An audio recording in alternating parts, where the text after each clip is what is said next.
Welcome to the Band Shop Podcast, Season 2, Episode 6. Today we are interviewing Rudy Valdez. Welcome. Welcome. Hello. Thank you for having me. Yeah, it's about time we got you on here. Yeah, it's been tough, but you finally pulled it off. That's what she said. And then she billed me. Yeah, like you've been another one of those that's been on our list of people to get in here. Thank you. Pretty much from the beginning. I mean, you know, my exposure at least to you, of course, was getting connected with Bennett and everybody out in that scene. Yeah, and like, absolutely. You know, with Pride Fest and everything. Yeah, it was totally. like my first experience seeing you and being like, dude, this guy's good. like I could understand now why it's like you're like the pinnacle of Fried Fest every year. It's like you're the end of Fried. It's like we end the festival with Rudy, and it works. Like it works really well. Like it's always one of those things that I get so in my head about, and I never want to do it alone. You know, and this past year was, I think, the first time I've had to do it alone, and it was terrifying, but it's never bad. Dude, it was great. Yeah. And in fact, at some point, I mean, maybe by the time this episode's up, I'm not exactly sure when this episode's going to go up, but we'll probably have some of the video footage and audio from that performance available. Good. A lot of that stuff from Fried, I mean, it got all fucked up because this year, I mean, with COVID and everything, like, the whole festival was just a cluster. I mean, we were all running around like chickens with our heads cut off. I mean, I'm sure it's tough. I can't imagine what you all had to go through. Yeah, we had technical difficulties with cameras and stuff, so it was like we thought we had a lot more footage than we ended up actually having, so that's why a lot of stuff didn't get posted from Fried, because we just didn't have enough footage for it. Yeah, but yeah, I was like, because with you being the last one, I mean, I think when you were performing, we were like tearing stuff down, like all the main stuff, like all the other mics. And honestly, I felt like I was keeping you up a little bit. I was just like, oh god, I'm like coming up there with my guitar, and I'm like, well, at least they don't have to like sound check a bunch of shit. But I'm sure these guys are tired. It works out perfect because it allows for there to be kind of like a cool down for the festival at the end of the night, where it's like the only cool down. Yeah, like you get to come in and like just get up there and play and do your thing, and like gives us a chance to kind of start tearing things down while you're unwind a little bit. Yeah, and it's cool. Much more. It's actually the first time in that whole day. Yeah, because this year was the first year that we ran nonstop. Like the whole basically the whole event. So that was the first time we really got a chance to kind of take it easy throughout the day, as we were, because through every other band, we're like tearing ass around the stage trying to get things set up and all that. Good. Well, I'm happy I brought you some kind of relief. Like your stuff was perfect for that, because it was a nice way for us to kind of calm down. Awesome. Well, that makes me feel good. Thank you. But so give us a little bit of like your background, like where you come from, like what got you into like doing this kind of stuff. So I have been an Indiana local for the bigger part of my life, since like kindergarten. Mm-hmm. And so I was born in Florida, and I lived in Florida briefly as a very small child. And when we finally settled into Indiana, it was different. There was like cold weather and stuff. But I loved it, and I've always loved Indiana, and like living in Indiana has been just great for me. I mean, I can always say that I want to live like in a million other places, but like Indiana is just what I'm used to at this point, so I'm very much from here. And I grew up with a lot of really close friends. Like, I mean, that's just like the hugest trend around this area is everybody is cool. I mean, you know, in some form or another, you could like somebody completely random as a friend, and then find out like, oh, well, you know this person, like, sick. I've known them my whole life. Thing, it's like small community living. And around middle school, I started hanging around all kinds of different people that were like into music, and that was really big for me because I grew up in a very music centric household. Like, my sister was like a singer, a dancer. She, you know, was really into that life. And she was in school at Indiana Wesleyan, and she always had some kind of like musical piece to show me or something like that. And she was big influence on me musically growing up as a kid because she knew that I liked music and never wanted me to stop being into music until I grew my own taste in music. So hanging out with other kids that were kind of brought up the same way was really great. One of my dearest friends of all time, Caleb, he was the first person that I met in Indiana that was actively recording and creating music, and I was I was very curious as to what that was about because like I was into writing. I'd always been into writing even when I was a really smaller kid, but actually meeting someone who was into like writing music, I was just like, oh, like this is crazy. Like I love lyrics. I loved like hip hop lyrics were like really big to me around that time. So like meeting somebody who was into like acoustic music and like rock music and stuff, it was like it was something new for me to like get involved in. So like it just kind of it became like this small part of me that grew over years. I mean, Caleb was plugged into so many other musicians, so I always found myself more and more exposed to like different genres of music that were just coming and going and coming and going until eventually there was like scenes showing up left and right. And I never really had any intention on fitting in anywhere. I just really loved like I really loved hanging out in that sort of that weird middle space where we were all just like awkward, sweaty kids that were like doing hooligan shit at night and like making music too. And like I started out with lyrics, and then I started like tinkling keys a little bit, and then like me and Caleb started like a pop band together. It was really dreadful. I mean, it wasn't dreadful, but looking back on it now, it makes me cringe real bad. I think we all have those. I mean, everybody, music, like we all every have musician's got like, the one that they look back on like, oh man. But it was fun, and that was like the big. I think that was the first project that I was ever seriously in, but it was fun. Like, and we at one point in time we were like kind of just like a busy band, like not majorly busy, but busy for me. Like Caleb at this point in time had been very busy in music in his own way in all kinds of different avenues, but it was busy for me because we had like shows, and then we had like more band members. At one point in time we had like 2 guitarists, someone on keys, someone on drums, like me just doing vocals, which was like my plan. I was like, I just want to do vocals because I started singing more often, and it became something that I was always passionate about singing, but I was very scared to get any better at it because I was just like, if I keep trying, I'm just gonna sound like whacker and whacker until I'm like Chris Brown. Like he was amazing when he was like a teen, and now he's just like he's Chris Brown. Yeah. he sounds good still. I'm not saying he's a terrible musician, but like I was scared that I would be so stoked on singing, and then one day I'd be like, this is shite. Like this is not good anymore. And fortunately enough, I was just surrounded by so many friends that encouraged me to keep trying. And then I started jamming with my dear friend Devin, and Devin really pushed me into learning the guitar, which was like pivotal for me because everybody played the guitar. I was like the only dude that knew like 3 chords on the guitar, wasn't really that great at them. And I started playing with Devin, and I only, at this point in time, I knew like 6 chords on the guitar. I was like a full-fledged songwriter. And we had picked up a show, and we started like this little band. It was like me, him, Caleb on drums, and our buddy Logan on bass.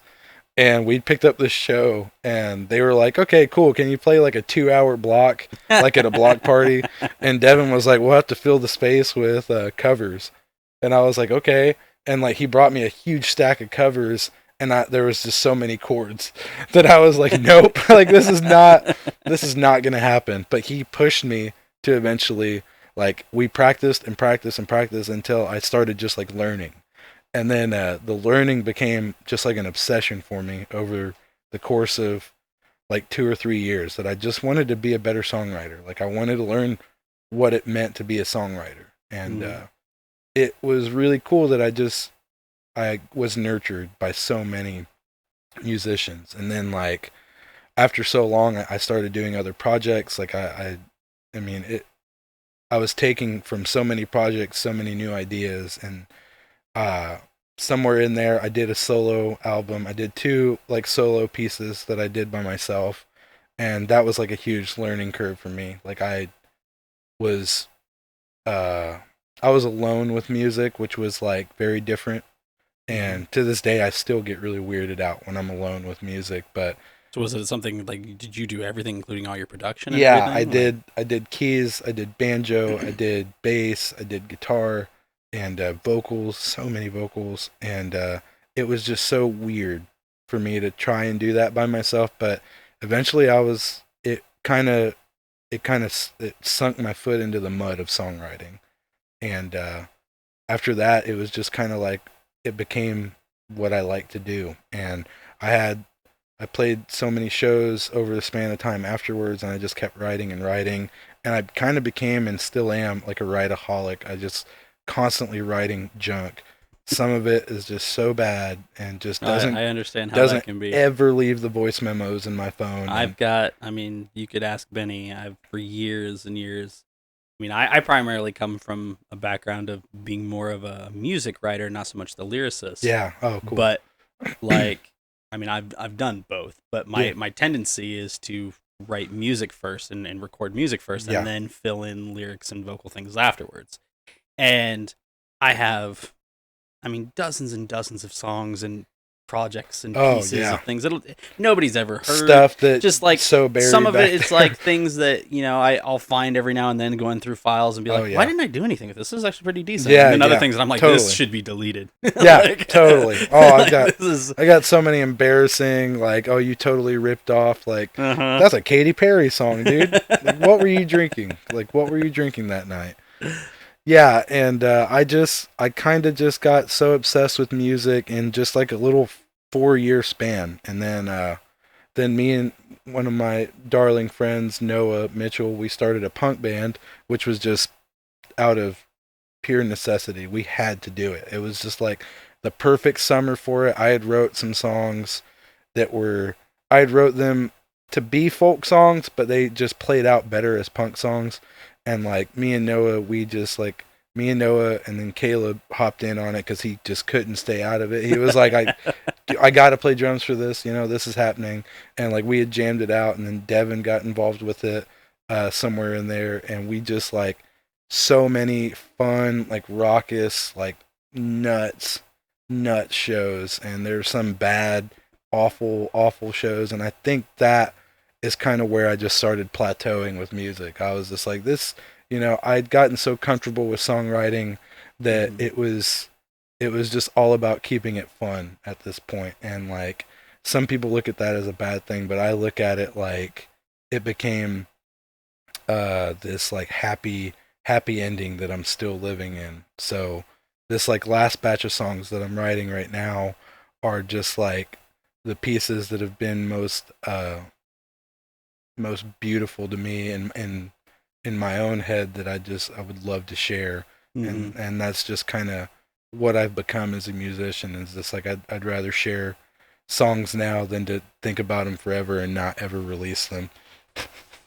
I can tell you from my experiences with going to your performances and seeing you perform, like there is this great, like you're able to do like even like this year at Fried, where it was literally just you, just like we did here, with your session here. Yeah. And it's like the emotion that you're able to get across with just your voice and your guitar is something that not many people can pull off.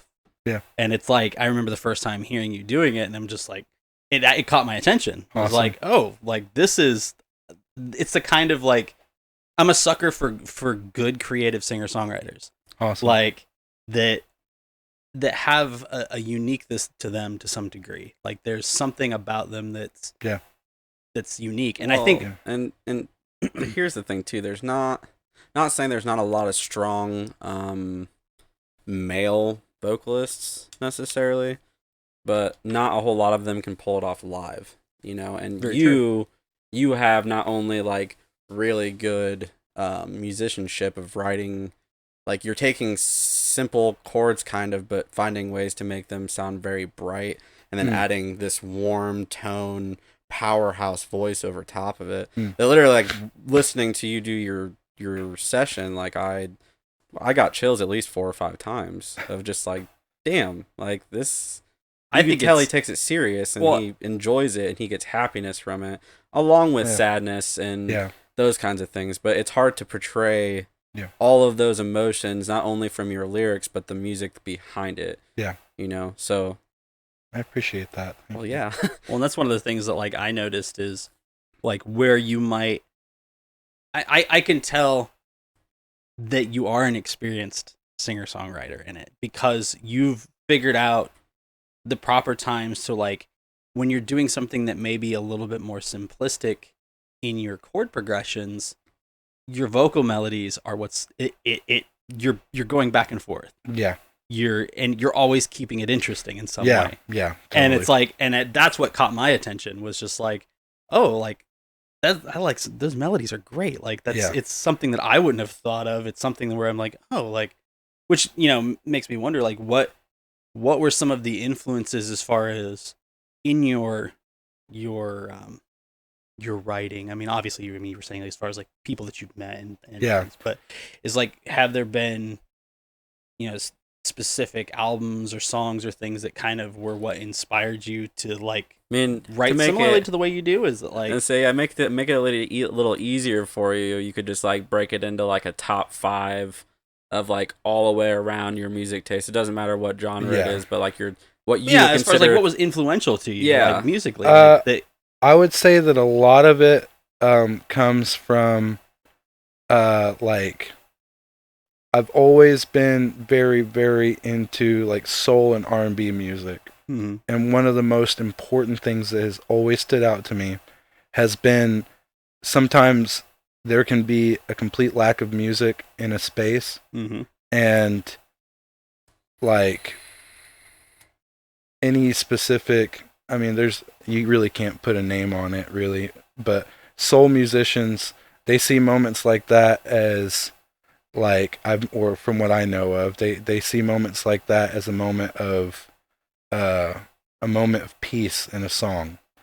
And sometimes something as small as a space can be just enough time for you to have like a moment of silence, a moment of thanks, like a moment of appreciation for the song, a moment for appreciating the lyrics. Or a lot of people like to think that kind of comes with like strong feelings of emotion, and they're totally right. Like it's kind of like one of those things that I never thought I would ever achieve as a musician. And then I really started focusing on my own lyrics and really wanting to continuously keep it painful for me in my own way. And I'd say that soul music taught me that, because you could hear like any acoustic songs done by any soul singers, and you can feel them in the moment in any segment of time. Like off the top of my head, like Amy Winehouse. She could have just a guitar track going and singing over it, and her heart is so deep inside of that song. Mm-hmm. And any pause that you hear in the song, you're gonna hear her too, whether or not she's making a sound. And honestly, Amy Winehouse is a goddess. Yeah, absolutely. I mean, well, I should say was. The minute she opens her mouth, you're completely enveloped in it. Yeah. Now, I can't say that I'll ever be up to that point, but it's moments like that have encouraged me to love my music more than I could have ever done, like when I was a kid. When I was like in high school and stuff like that, I was always thinking like the after party. It's like when this set's over, I'm like trying to get nuts, or like I'm ready to smoke a cigarette. This set's been going on forever. Mm-hmm. Now I like to treat the moment like it's very serious to me now. Like I've come to that time in my life where it's like these words have to mean something or they're not going to mean anything at all. I've noticed that was one of the things I was going to touch on too, is like your lyrical content. Like you have messages, you have things that you're talking about. Yeah. You're not just writing a love song to write a love song. Like you have a purpose and a meaning behind it. Yeah. And a lot of the songs, it's like I've even noticed, there's hints of activism, there's hints of, for sure, even just personal struggle and overcoming those things. Definitely. And it's like, it's as somber as it can be, it's also uplifting at the same time. Yeah. Like, and that's one of the things I fell in love with listening to your stuff is that, like, cause I'm a sucker for those kinds of things. Great. Where it's like, that's good. Where you can show the sadness of the reality of life, but yet still have a glimmer of hope. Yeah. And that's, for sure. And in your material in particular, I've noticed that from the beginning. Awesome. And I've always appreciated, like, especially lyrically, I've appreciated that. I always had this dream of being a writer and writing short stories. And short stories have always been my most favorite thing in the world to do. And I've gotten real slow at it. I've gotten real lazy at it just because I'm a sleepy, lazy type like that. But around 18 or 19, like 17 going into 18 and 19, I learned that writing a short story could just be done through song just as easily, and if not, with like more fun. And that has always been like really huge to me. Is like a lot of my songs just come from me having like nightmares or daymares about the harsh realities of life, or like the strange, weird sorrows that we feel like as 20-some-year-old, 30-some-year-old people in the world today. And it usually comes with some sort of second thought, like when I wrote Heaven on Earth, I wrote it originally because it was a fun melody that I had in my mind. And then I had kind of had this dream that, in the dream, I was questioning what kind of a person I would be as a father, teaching my kids how to like love themselves. And it came with this sort of tremendous realization that, if you're going to teach someone to love themselves, teach them to love themselves like they're gods, like, and I woke up the next day and I thought about that and was like, you know what? My children are the only God that I know. When I see my children, I honestly see them as unbelievable beings of power. My wife, the things that I love most are the most powerful things to me. And that is a religion to me, things that are so powerful to you that bring you love and joy. And so when I started actually diving into the lyrical content of Heaven on Earth, I was like, this is something that everyone should realize. And that realization is, that should overpower the idea that heaven's right here on earth, sweetheart. Like, look around you, the sky's blue. It's like, that stuff is great and it's beautiful and inspiring, but it's not power. It's, your family is your power. You're going to sleep and loving yourself and loving your family and loving someone else dearly. That's the middle ground for God, I feel like. So, and I feel like in especially in the days that we're living in currently, I mean, as of recording this, we are now at the tail end of the year of hell. Yeah. Now's the most important time to be self-aware. It's so poignant. It hits on an even higher level in some degree, because of what we're all experiencing currently. For sure. And if anything has come out of this shitty experience we've all experienced all across the world with this whole virus and pandemic and everything, it has been there has been a reconnection with the simplicities and the things that really matter. Yeah, cool. And I've noticed that there's been a lot more emphasis on those that are closest to you, and partially because we're dealing with a pandemic where the ones that you love may not be here. Exactly. And we've all been hit with that reality a lot. Yeah. A lot more than we're used to being hit with it. Yeah, absolutely. And it's so having material like yours has, at least for me, it's like this fits perfectly for where we are. Yeah, like it is, even though like maybe your initial intentions with it and your initial meanings or vision might have been one way, the cool thing about music and everything is that it's interpretive. Like people can take it and interpret it their own way. Yeah. And I feel like there's stuff that works very well with what's going on now and what everybody's emotionally going through and mentally going through and you know and even, you know, I mean, not only have we dealt with the pandemics, but you know, we've had this whole, you know, race issue that's been brought to the forefront and again, and you know, the turmoil in that, and it's like, and I hear that in the lyrics, and I hear like, and it's just, to me, it's like, it's perfect timing. Like this is, it's, you know, whether or not you believe in anything beyond yourself, like it is serendipitous to a certain degree that that it's playing out the way it is. Yeah, absolutely. And even like listening to your stuff like this year, like when we were at Fried, you know, and as you know, like you and I were talking off camera beforehand, you know, it was a stressful time for us that day. It was very stressful for us, and especially by the end of the night, we were very much worn out, angry, just because we were tired, and it was a long day. And it was so soothing to have your music be what was at the end of the night. It did help. I can at least say for me, like it helped calm me down and refocus to like, remember what this is about. Like, you know. And this was before you started loading in. I mean, but now, granted, my temper might have gone back up again, but that was after you were done playing. So, you know, you helped me during the time that you were playing, you know. But well, see, I remember seeing you for the first time at Bennett's house, and I can't remember if it was this first Friday I went to, because I can't remember. Did you play the second year? Yeah, I believe so. I thought you did, because that was the first year I went. Yeah. And I had seen your set because you were in the garage. Yeah.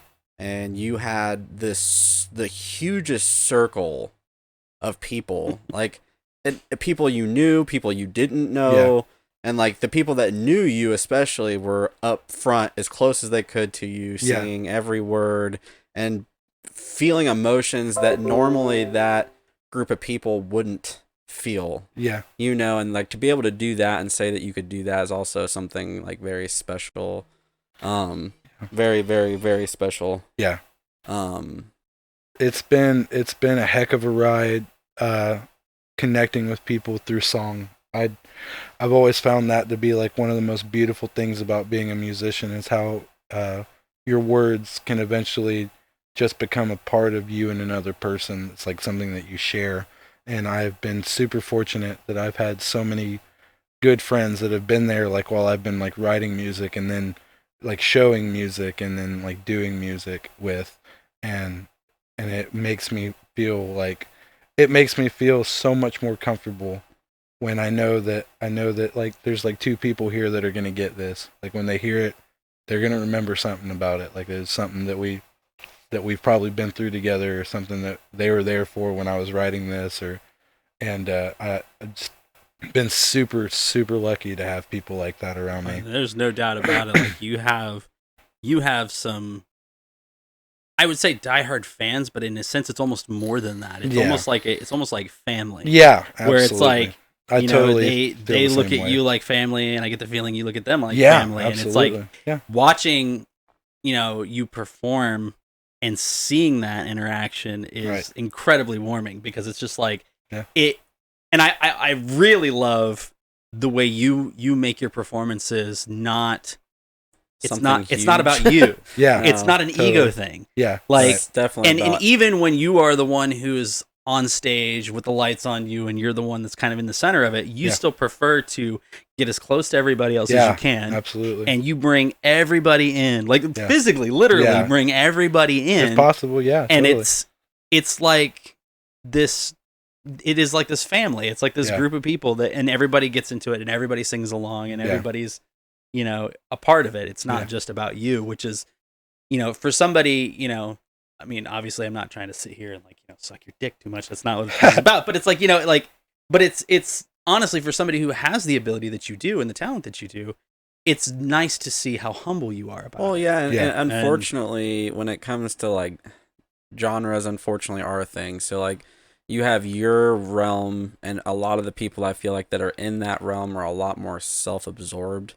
and a lot more Yeah. not willing to share that Yeah. energy. You know what I mean? I know what but you then mean. you have like Yeah. you know, like hardcore music that also gives people an outlet in different ways. Yeah. And they don't always harness that power for the best either. So then Yeah, you have people right. like you and other bands and like other genres that are the minority, so to say. Yeah. Because there's less of the people that are actually in it for the right reasons. Yeah. You know, and with you especially, you can tell just by your not only your performance but your energy while you're performing. It's definitely for the right reasons, and it's hard to find somebody that can take all those other elements of making good music and writing good lyrics and all of that, but also having the good energy that goes along with it. Yeah. You know, because like there's not a lot of bands, especially in Indiana. You know, I've been playing in Indiana for a long time. Yeah. Same here. And I've sure. seen all kinds of different bands, not just metal, even though that's what I primarily see. Yeah. There's only one other band in the surrounding areas that I've seen that gets the kind of reaction you do, and that's We Love You. Oh yeah, for sure. And it's Oh, nuts. definitely. I mean, For for sure. me, I love We Love You. You know, like especially what it is. I don't listen to it all the time just because it's not my preferred music to listen to. But to see his, you know, reaction from people and then seeing you, for sure. It's tremendous. one person getting the same energy that a whole band gets, that's on a whole nother level. And that's not me saying that one's better than the other. That's just me saying that says something as for you as a person, you know, to get those kind of reactions from even the same people, you know, and that's another thing, you know, that's great. Nuts. Yeah, like I've seen it firsthand at least 3 or 4 times. Yeah. Whether it was with you or Gape or you know anything else that you were doing. Well, that's the thing is I think ultimately in the end what it comes down to is just you really are a genuine person. Yeah. Like the person you are when you're playing and performing is the same person that's on the couch talking to you now. It's the same person that I was talking to off camera. Yeah. You're a genuine person. You don't put on a face for anything. You don't. It's just you, and you're. And I think when people are honest about themselves, others can sense that. Totally. And then you can find that you connect with somebody on that level, and you're like, and then it gives you an even deeper connection because it's like I know you're being genuine like me, and we both feel the same way. Yeah. You know, we get it. Like, and totally. we connect. Yeah. And you know, it's refreshing to see people that are genuine about that kind of stuff because there's, I mean, as you know, we've all been around this stuff for a while. Like, there's a lot of fakes. There's a lot of people that are in it just for their own self-absorbed reasons. I mean, and, there's a lot of there's always that percentage of people that are doing it because it makes them feel younger or it makes them and then unfortunately with recording and stuff becoming so much more easy to do yourself and with more of an outlet with the internet, you unfortunately then have a flood of more people that look at it for the dollar bill or even though this is like the worst thing to be trying to make money as a musician. So many like, small, like I'm a producer, link in my bio, dudes. It's so awful. Like I mean, and there's some really talented people, but for sure, it's just so oversaturated right now. I would never want to discredit any person for wanting to make music because everyone should give it a try at least once in their life. Yeah. But there's always that small line of folk that are like, I need to make a quick buck. I am writing a trap album now. Or what's even worse is the people. Also, I'm writing a trap album now. Well, that would be sick. That's why I'm really here to plug totally that. See that being a banger of an album. You heard it here first. Breaking news. Pandemic times. It's hard. It's even worse right now. It's hard out here to be trapping. What's even worse though are the people that just get into music to learn covers, to be in a cover band, to go to bars and make. You know, I'm kind of at that point in my life where I honestly think being in a cover band wouldn't be the worst thing. No, I mean, the funny thing in the sad, can I tell you guys a secret that I've been like stewing? I mean, it's not a secret between me and my friend group and my wife or anything, but it's a secret that I've been kind of clutching real tightly to my chest for a long time. Is that my dream? And this is like something that's been brewing in me for a long time. Is for a day job. I would love to be in a soul and R&B cover band just doing vocals. Dude, I mean, because it is seriously one of my favorite things to do. And like there's so many fun songs that I just know that I would have the most badass time singing. Like In that, that, it could though, be there's such a lit night of just having drinks and singing songs. I will agree with you on that. There's a difference though between that and the guy or people who are like playing covers of the same. Oh well, yeah, the 70s, same six Jimmy Buffett songs. And, yeah, and it's like, yeah, you know, I mean, now don't there's get me some wrong. cover bands that it's like you guys had that going on for you when you were like in your 30s. Well, and I think the biggest problem for me about it isn't even so much what they're doing. Like, let them do what they're doing. I don't care. Right. But the part that's upsetting for those of us that are original song writers is that we're the ones getting passed over for the pay. Sure. We're not getting paid to do these things. Yeah, for sure. Most of the shows we put on that's just the heavy weight of being a musician, like in real life. We don't, you know, we spend all of our own money going and doing all that, and we don't get anything back. I spent $180 to just have merch for this show that I got $20 for, guys. Been there. Yeah, like it'd be like that. Yeah, I know exactly how that is. Like when meanwhile, you know, Rick and his two brothers and their sister on vocals doing their version of The Wait for the 50th time are getting paid $1,200 an hour. Oh yeah, exactly. And then it'd you're just like that, man. I mean, I've known people that have, and I have friends and stuff that have done cover bands just because of the money, because it's just like, it's a good business. I need to be able to take the money from this to put into my actual thing. Right. But it's just like, it's sad that people who are originals and have original ideas and creative, that's where they have to go to get their cash. Yeah, and it's just like, man, like it's frustrating for those of us that are trying to make it on our own stuff. Like, yeah, I feel like a whole weird Netflix film could be made about a guy who's constantly putting off his dream of being a musician because he's in a cover band. And it's like all this money's going towards that studio time, man. And then you might want to make sure that you copyright that right now. Last scene of the movie is him finally sitting at the piano, you know, in the studio, but he's got like gray hair and shit. The little bifocals at the tip of his nose and stacks of songs that he's written, and that's the end of the movie. But then it's like leaving you with an odd taste in your mouth. I was gonna say, which makes it even worse though, is like that they're songs that were written stylistically from like 30 years ago, so it's not even remotely. Yeah, like people would look at that now like, it's just like, man, had he actually done it 30 years ago, leaving just a terrible taste in your mouth at the end. Because that is what real life is like. That's what real life is like. That's why I'm getting all these songs out now, because I'm so terrified of that ending. Yeah. And I mean, you can ask him, like, all growing up, like, I mean, I've been playing music since I was a kid. Yeah. And I kept saying throughout my teens and into my 20s, I'm like, by the time I'm 30, if I'm not made it somewhere with this, I'm done. I can't do this. And then it was like, I got to 30 and it was like...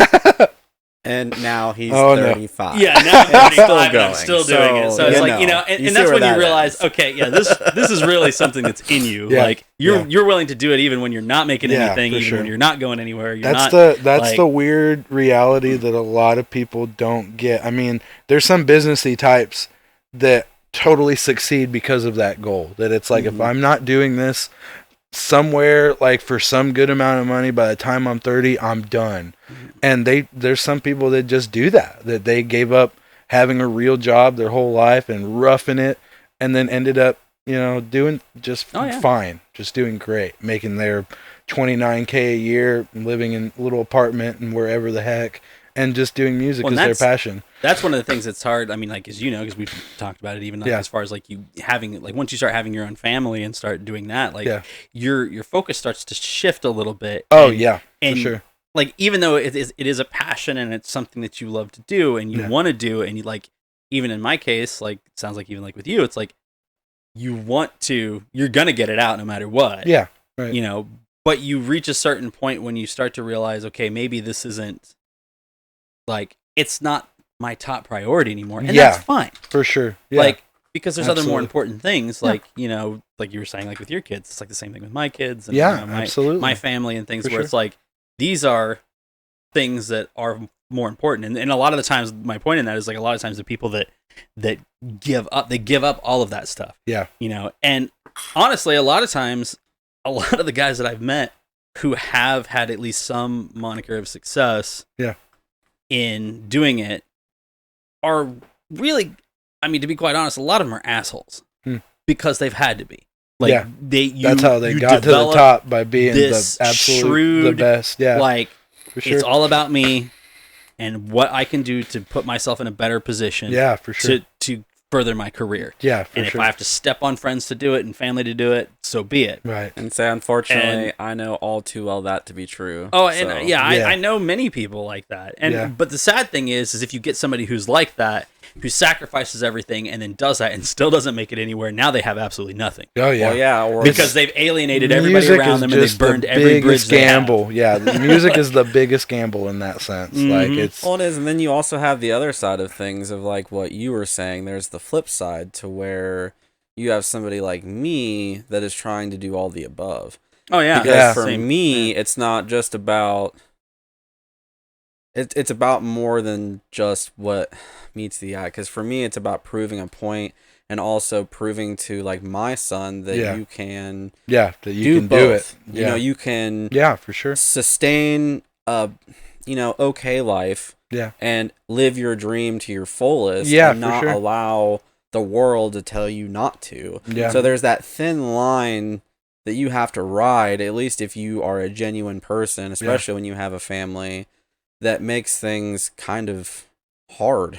Yeah. Because that's where I come from. So like about the time I want to give up, it's like, well, no. Yeah. If I give up, then I'm letting the world win, and I'm letting my son see me do this and this be my life for so many years and then just quit. And it's like, I don't want to promote that. So then it's just that more of a driving force for me to just continue doing what I'm doing. That's so good. That's such a good way of looking at it. So it's like there's more ways of thinking about it too, which not saying that neither of you have thought that way, because I know for a fact you probably have subconsciously, but for me, that's why I push even more. So like I'm not as reserved as either one of you are. Like I like playing shows and I like not only writing, but I prefer to play. Yeah. Like I prefer to be out and meeting new people and yeah. kind of not necessarily the lyrics being the pushing force, but by our actions as people in the band, or even if I did stuff solo, that's how I would do things. It's strong. Well, and you and I'm gonna say that's always been a little bit of the differences between you and I and how we've approached things. Like you've always been more the personality of somebody that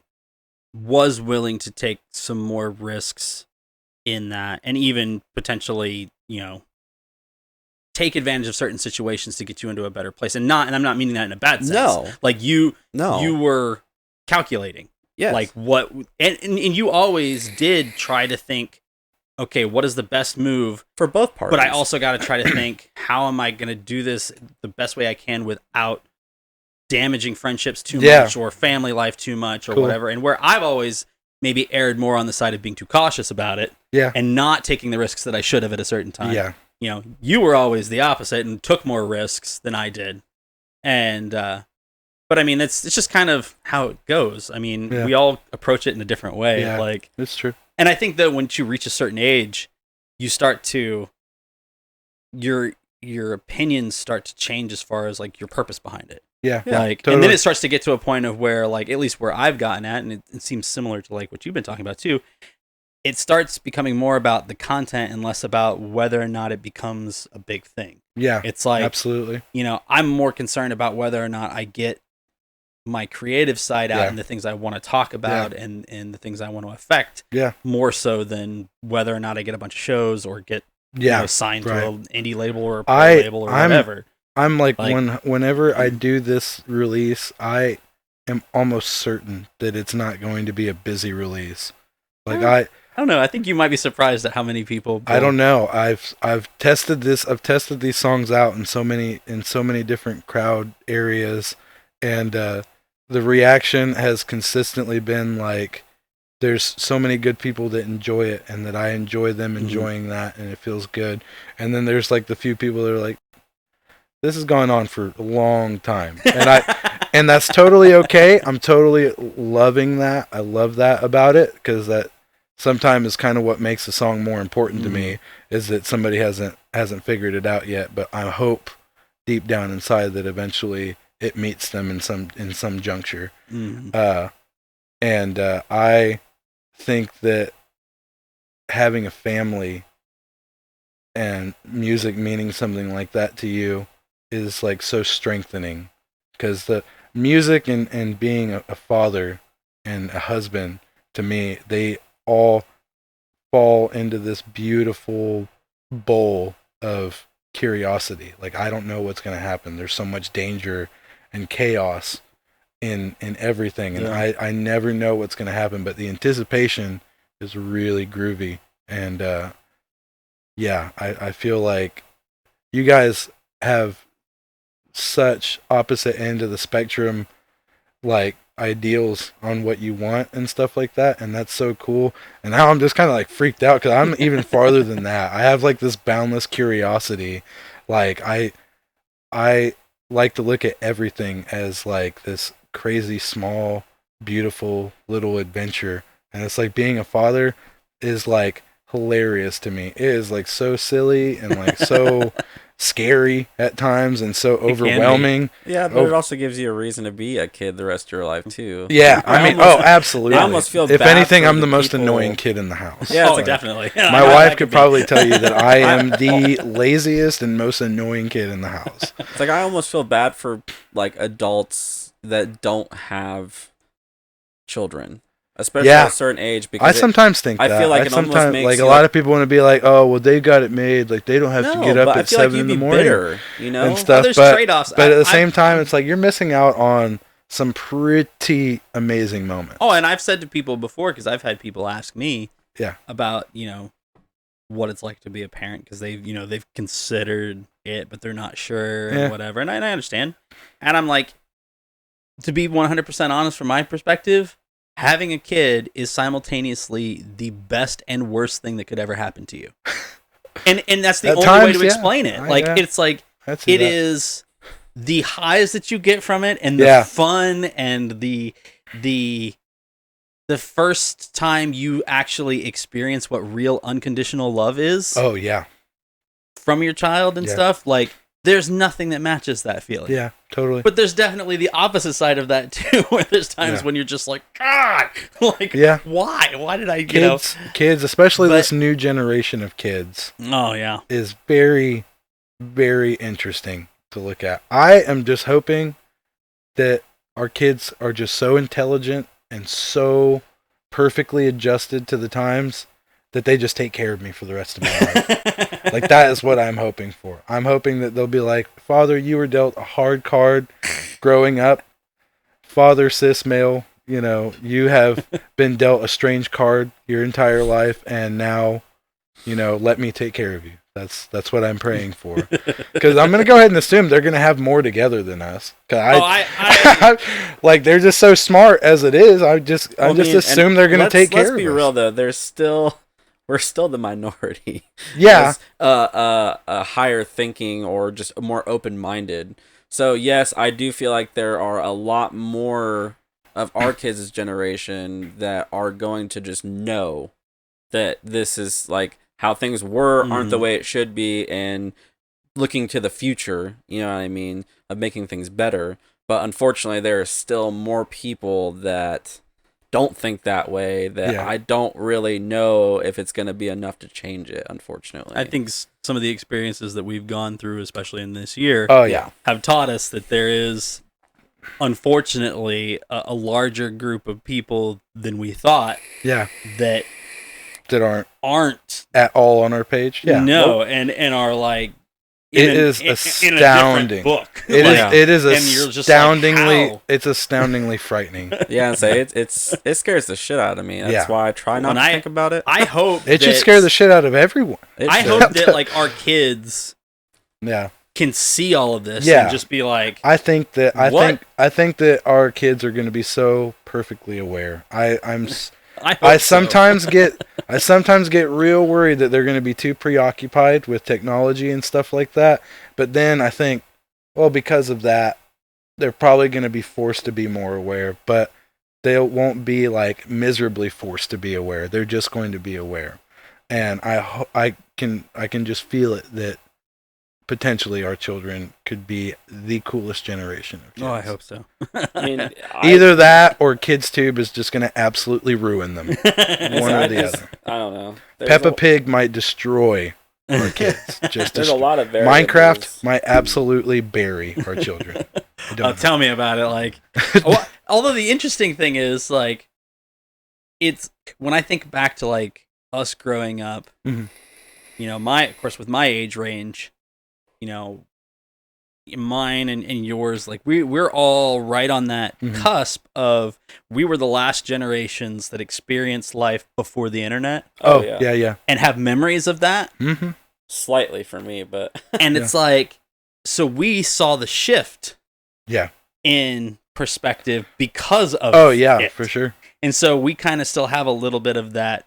I explained dial-up to my oldest It's like recently, and it literally went straight through his head. I don't even think he gave it. My son came to me about, he was messing around on YouTube with something, and he's like, "Yo, Dad, what do you know what this is?" And he played a dial-up tone. I was like, "Yeah, it's a dial-up tone." He's like, "Oh, how'd you know that?" I was like, "Cause that was us." Yeah. Like, if we wanted to I had to suffer that, dude. Yeah, I had wait. I had to suffer having the 35-foot internet cable to make that noise. You could just click on a video and watch it in high definition. Like, first off, high definition didn't exist. Nope.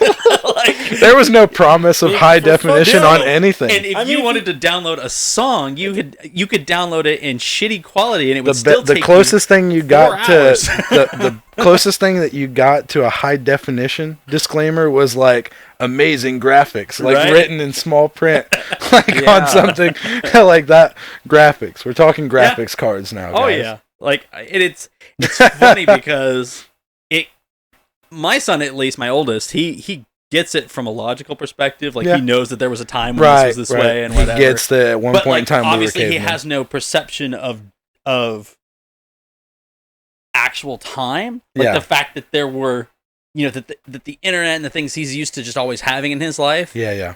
Hasn't really been around that long. He doesn't get how long it really hasn't been here. Yeah, exactly. He doesn't get how dumb we are still.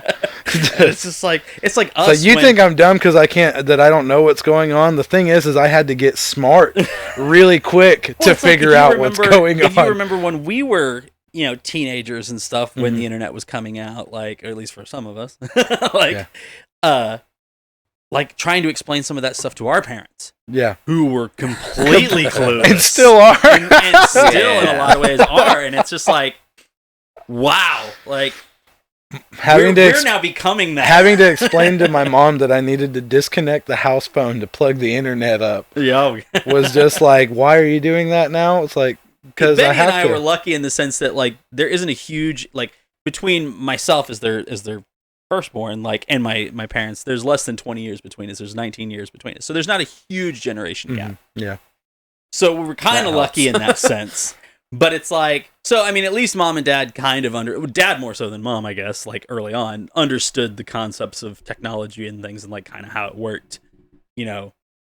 He grasped it a little quicker. Yeah.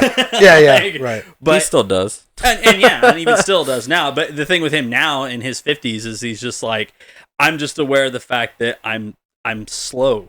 Yeah. Like, I can't, I can logically understand what you're talking about, but I physically am too slow to be able to. It's like playing video games. Right. Or like explaining. Just give me a flip phone. Yeah. Just give me the flip phone. Like explaining to your fiance's 87-year-old grandpa how a smart TV works. Oh, no. It's like so foreign to him. This is a man who served in Korea. Yeah. And like you take the fire stick. Yeah, and it's just he's like... out there with an actual stick in the fire. He's like, what does this have to do or like with you TV? explain that you need wireless internet to like where they're looking at the controller and kind of hearing you, but they're really just trying to figure out what the buttons on the controller are. And it makes me feel bad too, because it's like I get it, like it's just your mind can't comprehend this. Yeah. Like you're trying. Yeah. Well, I mean, because you got to think in their lifespan, they had more time on their belt without it. Oh yeah, than they did with it. Well, it's like our grandfather. Like our grandpa is amazing. Like he's a born storyteller. Cool. Like you could sit and listen to him for hours, talk about all these things that he's experienced. Love in his life. old person stories. And some of my, I actually have some recordings that I've made of him. Cool. Like over the last few years, I used to work a job where like I could kind of be on my phone and it didn't really matter what I was doing. Right. So there were times when I would call him up and just talk to him for hours while I was doing my job. And I started recording some of these phone calls so that I could have them for these stories, because I started asking him questions and have him tell these stories. And like hearing him talk about the first time he ever saw a television. In the late 40s. Like that'd be a cool story. And he still hear, remembers man. to this That's day, so cool. now that he is in his early 80s. Oh, wow. He still remembers what was on that TV. And how amazing it was, and how it just didn't completely click with him. Like, how is this possible? Like, this is a live game. So cool. It was a baseball game. Oh, yeah. That was on TV. And he's like, this is happening live. How is this? Can you imagine this happening? Watching your first baseball game on television? And he was a kid. Right. And he said it was in the window of I think he said it was in the window of a bar. That was... How friggin' nuts could that have been? To have just only lived with the radio for the majority of your human life, and the one day be standing on the side of the street and staring at something that you would have never imagined that your parents would have enough money to even take you to. Or something, you know? That's and him not registering to him. Yeah. How is it that they have footage of this game when it's... You know, because he's thinking of it as a movie. You know, in those days you would go to the movies and you'd see the newsreels at the beginning of the movies, and that's how you would see these highlights of these games and stuff. Yeah, and he's thinking, how are they able to have footage? This is happening right that's now. So like, crazy. how does this? Because it just didn't. It did not compute to him at the time how it was possible. Yeah, and like hearing him tell that story, and I'm just thinking, wow, I'm talking to somebody who experienced life like I talk about experiencing life before the internet. He experienced life before television. Yeah. Like, and he has memories, like, you know, just these visceral memories of life before that. And it's great to hear these things. But like, but the cool thing with it is, I'd be hearing stories all the time. He has a smartphone now that he hates. Yeah, naturally. He has figured out how to use certain things. Cool. You know, I can like FaceTime him.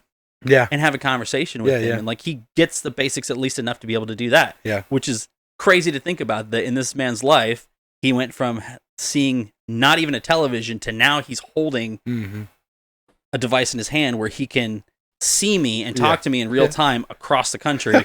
Like, I'm sure that's so great for it's him. just crazy. And I think to like, you know, future generations, like with our kids, about, you know, what we've already experienced, what are the things that they're going to experience? Yeah, right. And so it's like kind of going back to what we've talked about, like with our using our music and like lyrical content and things that we want to instill. Yeah, totally. It's like, it's, for me at least, there's times like when I'm writing things that I'm conscious about the fact that at some point my kid is going to listen to this. Yeah. Or is going to read this. Yeah, totally. And I want it to be something that, you know, means something. Yeah, totally. Absolutely. Like that he understands that, like, Dad just wasn't sitting in the studio doing this just for nothing. Like there's a purpose for it. Yeah. You know? And, you know, although I think kids that are kids of musicians completely take it for granted a lot of times. Like they don't even think about it. Yeah. You know, and it's like, yeah, music, whatever. Like, I've always been around it. Like, you don't really think about it. Totally, yeah. It's like, I notice even between the differences between my two boys, you know, my oldest who's like 9 and my youngest who's like a year and a half, like, they are very different in that. But like, with my oldest, you know, my ex-wife, his mother, like she and I were both musicians, so he grew up around music all the time. Yeah. So to him, music is just whatever. It's what's going on back there. It's like whatever. Like he doesn't really care so much because it's just like, whatever. I've always been around it. It's music. It's music. Right, whatever. Right. And my youngest, you know, with the person I'm with now, like he's the opposite. Even at 1.5, like he is just enamored with music stuff. Yeah. Like he's already figured out. Like my acoustic guitar is sitting in our house. And he will go over all the time and pick the strings. Yeah, just play with it. Yeah. And he figured out, I never taught him, but one day I looked over and he was holding a guitar pick the correct way. Nice. And was doing strumming this thing. because he had seen me do it. Yeah. And like there's this, but because like his mom isn't really a musician. Yeah. Like the only things he's seen of me doing it is just here and there. Because most of the time I'm doing music stuff here at the studio and not at our house. So he doesn't see it as much. And So I think maybe that's part of where he's a little more curious about it because he's like, oh, I haven't been as exposed to My it youngest is the same way. He has like an unusually good ear for music, which like I always like I'll catch him like jamming, and he's on a mission to like make it sound how he wants it to sound. Like he's every bit of a multi-instrumentalist. If it makes noise, he is going to attempt to make some friggin' noise on it.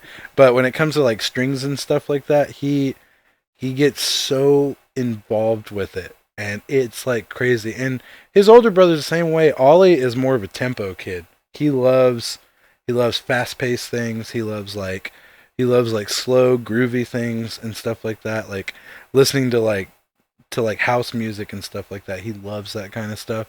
And like Cypress, he has just this, I don't know, he gets so involved with it in just the few minutes that he does it that it's like I lose him for a second in it, and it's so adorable. Like it's my favorite thing. We had a jam session one day, and it like gave me chills. That's awesome. We had like a little ukulele that Ollie was going to learn how to play, and we let them both just throw it around now. It's just like the crazy toy that we bust out when we're being crazy in the house. And he was really interested in playing it, and I was like just playing like a little progression like in a minor scale or something, and he just like hops in like on time and like in key, and like because it was so out of tune, the guitar was like the little ukulele was so out of tune, but he like found the keys that actually sounded all right playing it, and like Lindsay got a video of it. It's amazing. It's just like the funniest thing. 'Cause when he comes in hot. It's like he timed it perfectly. Like I come in like it's almost like a pre-chorusy like music piece, and when he comes in, it's like it's nice. I wish I had it queued up for just this moment because you'd love it. But and he maybe you can send me the link. I'll have to show it to you. I'll have my editor put it in. Yeah, I'll have to do that. But and then he's the same way with like chimey things. Like I mean, all kids love like little chimes to like bang on and stuff, xylophones, like any chimey things, and he like gets to like grooving on them, and like just like his perception of rhythm and like sound is so crazy to me. I've noticed with my youngest, like I feel cracking a cold one over there. I feel like he's probably going to be more of the multi-instrumentalist. Yeah. Like he's just into because it he seems to be interested in all sorts of different things with music. Yeah. The interesting thing with him is like he was born with a hearing disability. Oh wow. Like he's not fully deaf or anything, right. but he's partially. They consider it moderately in one ear more than the other, and so he has little hearing aids and things to help try to balance it out. Yeah. And I find it interesting that he's the one who's the most drawn to sound in music. Yeah. That's cool. And that's so now cool. The interesting thing with my oldest is now he's reaching that age where he's starting to get more interested in music, but totally. it's from a different perspective. Yeah, for sure. His big thing now at 9 is like he's just now discovered the beauty of Nirvana. Oh, cool. So like that's epic. Yeah, sweet. He's been obsessed with Nevermind. Oh, cool. And it's like for me, I'm just like, groovy. Oh yeah, like I remember getting into that when I was probably not much older than you. Yeah, like, totally. And dang.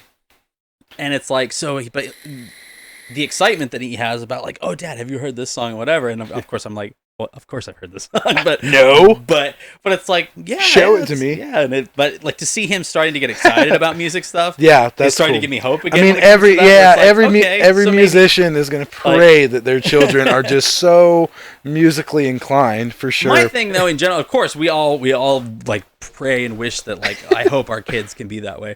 But like I'm also one of the like I definitely am a parent that's like whatever he loves doing, I will support him. Yeah, doing I mean, yeah, for sure. I mean, like if he wants to, the only thing that I sometimes hope for in my children is that they aren't that they don't dismiss music for being anything. Yeah, I agree. Like I don't want my kids to be like, ew, like rock music is lame. It's like, dude, you don't know that. You obviously, you heard one song that you didn't like or something that you didn't like, and don't write it off. Especially here in Western music society in the States, right? It's Benny and I were having this conversation just last night about how it's like we are especially in America, in the US, very segregated when it comes to genres and cliques and different things. Yeah. Like in general, Yeah, not all of us, obviously. Yeah, but there's this thing where it's like this kind of music doesn't mix with this kind of music. Oh, and you don't like, right. or people who listen to this kind of music don't really listen to that kind of music, and it's ridiculous because anywhere else in the world, virtually anywhere else in the world, music is music. They don't care what it is. If you like it, you like it. Yeah, totally. I mean, and we've talked about how like big music festivals in Europe, you could have on your main stages just a wide variety of musical acts. Yeah, totally. From all sorts of genres, and it doesn't really matter. Right. But here in the States, everything's far more, genre specific. Yeah, totally. It's like, oh, we have these metal festivals. Oh, we have these hip hop festivals. Yeah. Oh, we have these pop festivals. Yeah. And it's like, but over there, it's just like, this artist is big, this artist is big, this artist is big. Hey, let's put them all together. Who cares? Yeah, like, but give it another 5 it's to 10 getting better. years. I will say it is getting better. Because you have you talking about, your oldest getting into like Nirvana and stuff now, and I'm sitting back here chuckling a little bit because then you have my son that's into Juice WRLD, and then heavily into Falling in Reverse right now because of him being primarily with his mom, which is into a lot of hip hop. And then being around me here and there, with that's the always metal, so cool. He's starting to find bands that are like inner twisting. It's so cool when a kid comes to you and asks you something, like, "Hey, have you heard this?" And you could even potentially be like, "No." Oh, I actually like when he brings me stuff like that sometimes, and it's just like, "Oh, have you ever? Do you know?" Now with him, my oldest, of course, he's primarily into video games and things like that. Like, and I could fully see him becoming a game programmer and stuff like that. Or even just like a YouTuber. Yeah, exactly. Like, sounds silly, but it's that's the kind of stuff that he's good at and he loves. Yeah. And so most of the time when he's doing that with video games and stuff. He'll bring me things and like, "Oh, Dad, did you know about this game?" Or I gotta ask you both. Now it's just killing me. Do you guys hate some YouTubers? Oh, there's some YouTubers that I don't know. Hate might be a strong word, but there's definitely ones that I won't watch and drive me crazy. Okay. There is I will put it this way: there's more that I will not watch than there is that I will. My oldest, he brings and presents these YouTubers to me, and there's been a handful that I've been totally fine with. Oh yeah, and then there's some that it's just like, man, you're making money doing this? Yeah. Oh yeah, I mean, like what? Anyone, like everyone son, thinks he that. watches... Says the person who's currently doing a YouTube show. Well, yeah, but it's a little different, Like I was just you don't have clothes at Target or anything like that. You don't. I mean, no, but some of this shit's just ridiculous. Like, I walk into my son's room all the time, and he's watching just random YouTubers. I'm just like, this one looks at old Vines and, like, reacts to them. I'm like, dude, Vine hasn't even been a thing for, like, 4 years. Yeah. And the whole reaction craze thing, like... You're still making videos on reaction videos are something to me. Like, I just can't bring myself to be super into them. Well, it depends on what they were reacting to. Some of them are great. Like, my thing with it is, I like watching reaction videos of, like, reactors that are genuine people that you can tell aren't just performing for the camera. Yeah, totally. Like people that are like, somebody suggested, "Hey, watch this music video," because like, there's a guy in particular that I love watching who started out as he was like a major hip hop head, like he was huge into hip hop music. You talking about the white boy, Alex with the glasses? Yeah, okay. But like he started out as just like he primarily just listened to hip hop music, and that was his big thing. Right. And so his whole idea was, I want to start a journey of like, take me outside of my comfort zone and into music that I've never listened to. Yeah. So that got him with, of course, what usually happens, because those of us that are metalheads, like, we push a lot of that shit on those people. Like, oh, you gotta check this out. Yeah, listen to the Contortionist. Yeah, like Infinite Annihilator. Let's see. Let's see what he does with this.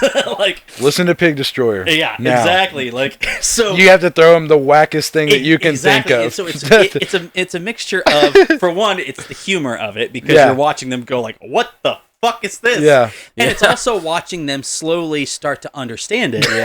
And go, that's awesome. That is awesome. Cool. Well, that's how that sounds super now, cool. He's now been doing this for a couple of years, a year and a half, couple of years. Now he considers himself a metalhead, because he has spent enough time listening to all these bands that he's defined, like he's starting to learn what he Evolution likes. In a YouTube channel. He still loves hip hop stuff, awesome. but he also loves metal things now. I love diving into YouTube and like catching the evolution of Yes. YouTube persons. Oh, yeah. like, personalities. And I think the beauty. And I think that might be what I hate about some YouTubers. Like, if you've been just doing the same video, Oh, yeah.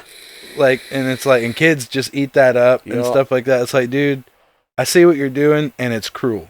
And then in But some, then you there's also have some- those like the kids.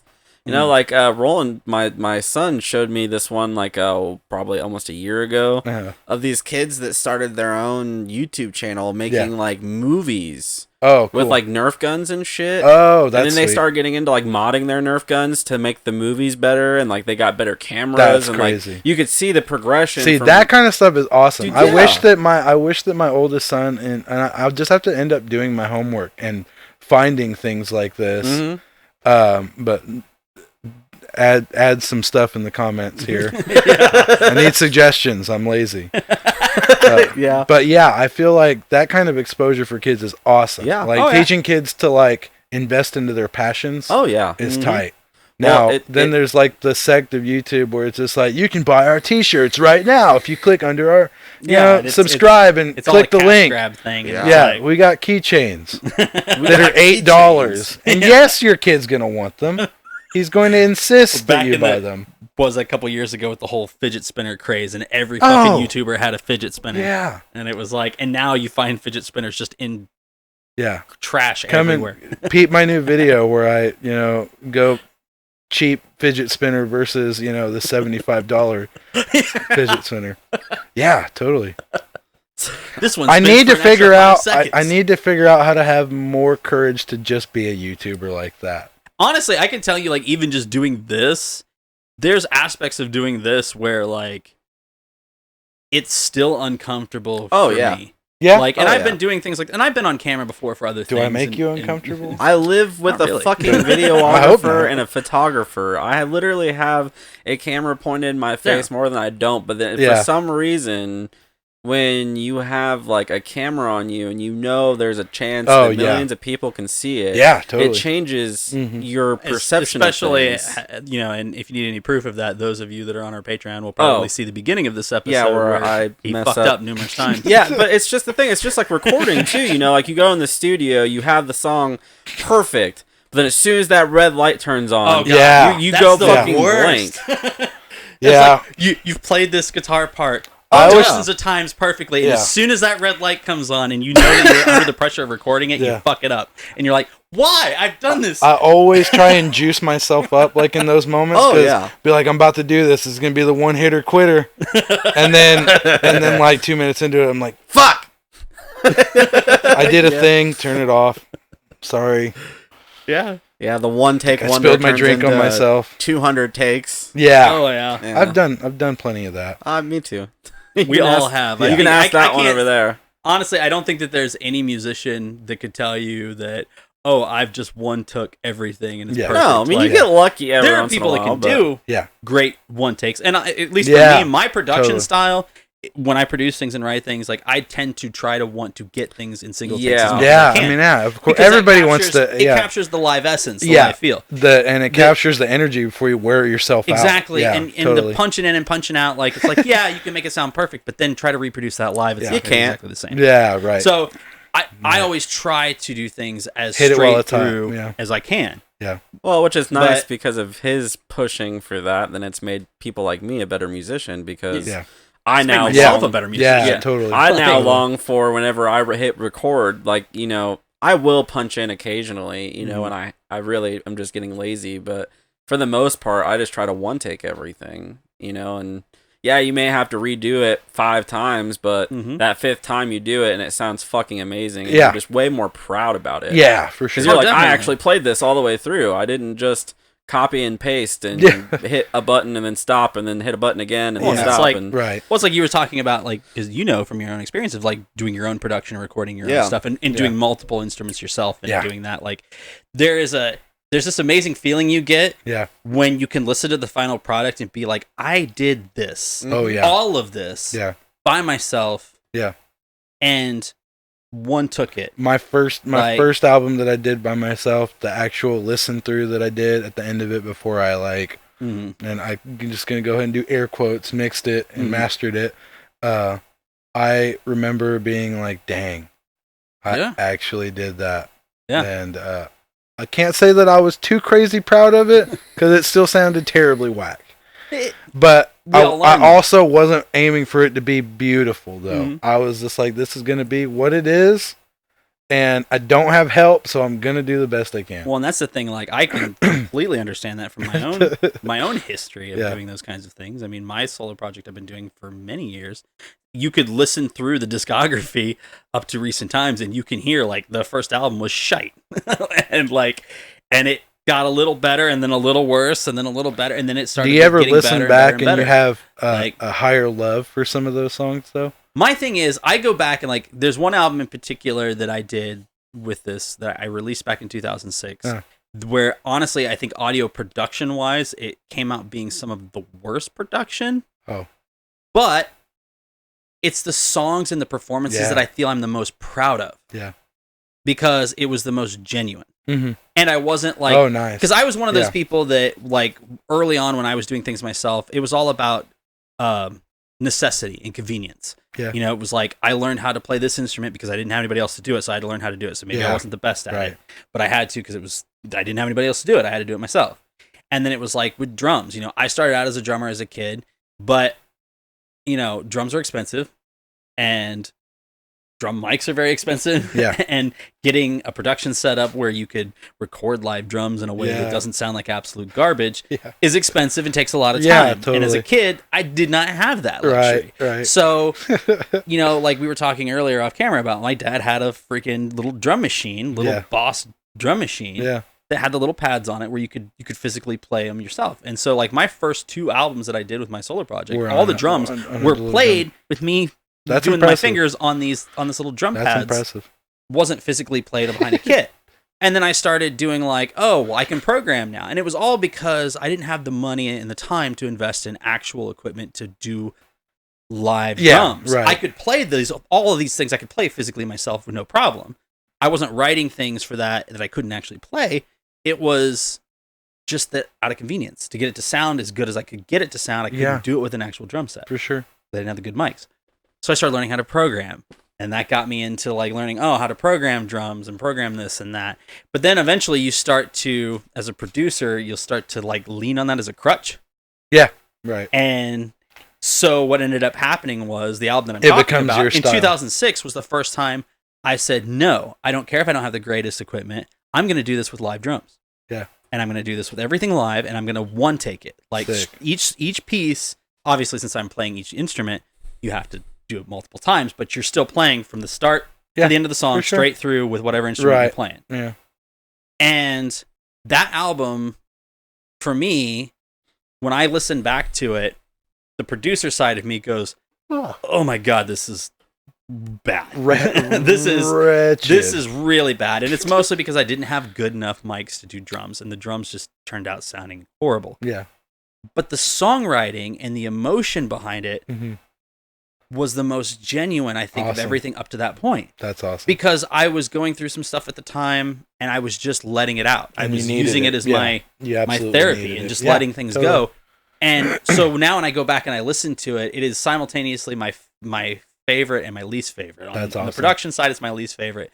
But songwriting and emotional and performance-wise, I feel like, to me, it hits me personally on a level that nothing I've done before or since does. Yeah, totally. You know, and now, although with the exception of some of the things more recently I've been working on, and I mean, it's no secret. I mean, Benny helped me with I haven't actually done a release with my solo project since 2009. It's been a long I've done time. it as far as a full album or EP release. It hasn't been since 2009. I've done some singles and things here and there throughout the years, but I haven't done a full album or EP since 2009. And this year, I literally sat down and in one day wrote 5 songs in guitar in one day. The very next day, that night, I call him and I'm like, hey, do you want to help me track some drums tomorrow? So I came out here, we set up my drum kit. My kit that I haven't used myself very much. I mean, other people use my kit all the time for, in Eros and other bands I'm part of, but I don't use my own kit that often. I'm not behind it very much anymore. And I hadn't sat behind a drum kit and just played for a long time, aside from just goofing off. Yeah. And we set everything up, and he helped me run through. And in that day, we tracked drums for that whole thing. That's cool. So like all of the music is done. That's crazy. In 2 days. Wow. It was written and recorded in 2 days. That's fun. For 5 songs. And listening to it, and as I have since, like to get the mix down more and everything, and like there's a little bit, it's reminding me a little bit of that album from 2006. Except better quality. Are you scared to see it get completed? That's an interesting thing. Like that is something that I think not a lot of people talk about when it comes to like writing music, but it's true. There's a part of you that while you're in the process of it, you're working on it and you're honing it down and you're trying to get it fine tuned to what you like. Yeah. And there is a certain part of you that like does kind of dread the final product. Yeah. Because now you're done with it and you're just now I think the scariest part of it actually is probably the letting it go to the public. Yeah. And naturally. And like because you get to a point where it's like everything up to the day it releases. Yeah. Right. You could still change something, you could still fix something, you could still do whatever. But as soon as it's done, once it's mixed down, it's no longer yours. And I've Yeah. heard other people talk about that too. It's like it suddenly is no longer yours, it's the public's. Yep. And it's scary. They can like it, they can hate it, they can do whatever, and there's nothing really you can do about it except for just accept whatever outcome comes out of it. Releasing my first single off of this, which is a fucking amazing single. Thank you. I love that Releasing it was filling me with so much fear. I mean, I was 100% scared. I was like, okay. Which listening to it, I don't know why, because it is an amazing single. Well, I had so much fun. I mean, me and Caleb had an absolute blast recording it. I mean, it was so much fun. But I was thinking to myself that, like, if this gets released, this is a real thing. And, like, I am going to 100% have to stop being afraid of this writing project and finish it. Like, this has got... I mean, it's going to be my first solo... like album in 10 years. So like I've been like building these songs up for a lot of, I mean, 2 of them were Heaven on Earth being one of them were meant to be Gape songs. And I had written them with intention to just like give them to Noah and let him write to them. And then like eventually morphing them into Gape. And as Gape sort of fell into the background, I started playing them more and more at home and being like, no, these actually kind of sound more right without any added electric to it. Like there's no need for that for these songs. And they eventually became this, and like I just kept thinking like it's been so long now. It's been like almost 2 years now that I've been building these songs up, that I've been like thinking like, okay, when I finally buckle down and do this, like this is going to be like a whole release that I am going to like pay money to do. Yeah. And it's going to be scary, and it's going to be fun. That's the thing I've been considering with this new release that I'm going to be... Yeah. I'm not exactly sure when it's going to come out. Cool. It probably... The way it's going, it's probably not going to be until after the first of the year. Cool. But the thing that with that is I've been wrestling with, do I just do digital release only? Oh. Or do I do consider like a hard doing some small... actual release. Limited edition physical copies? Yeah. And even though I know that in this day and age, physical copies are it's a waste of money in a lot of cases. About to say it could be a hard sell now. But there is something, especially for me, about because I've experienced this before with other releases before digital became the main thing. Yeah.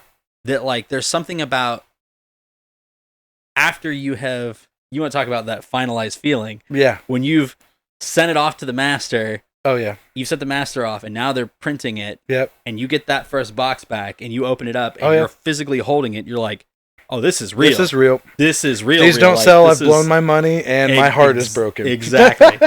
And I can tell you, I have some boxes, or at least had in some storage places of things that never sold. Yeah. So I know that feeling. Yeah. But to have it in a physical form, there's something about that like, it means more.